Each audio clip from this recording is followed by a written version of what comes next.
క్షమాపణ నిమిత్తం బాప్తిస్మము తీసుకుంటాము. ఇంతకీ అసలు మారు మనసు అంటే ఏంటి?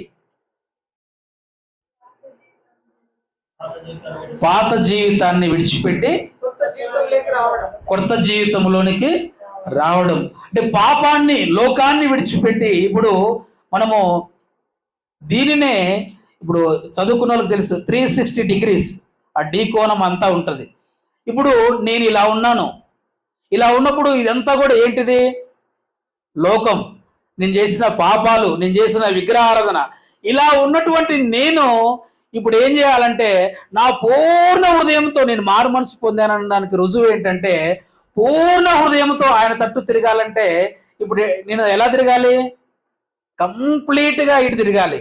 ఇలా తిరిగితేనే నేను 360 degrees తిరిగినట్లు. అంటే ఇలా తిరిగితేనే నా పూర్ణ హృదయంతో మారు మనసు పొంది ఆయన తట్టు తిరిగినట్లు. అలా కాకుండా ఇలానే తిరిగినట్టు కాదు.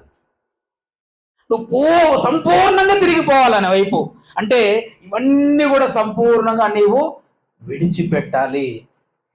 చీకటిలో నుంచి వెలుగులోనికి, చీకటి సంబంధమైనటువంటి అపవాది యొక్క కబంధ హస్తాల్లో నుంచి దేవుని వైపునకు. దేవుని యొక్క వాక్యం చాలా స్పష్టంగా సెలవిస్తుంది. ఆయన చీకటిలో నుంచి ఆశ్చర్యకరమైన తన వెలుగులోనికి మనలను నడిపించాడంట.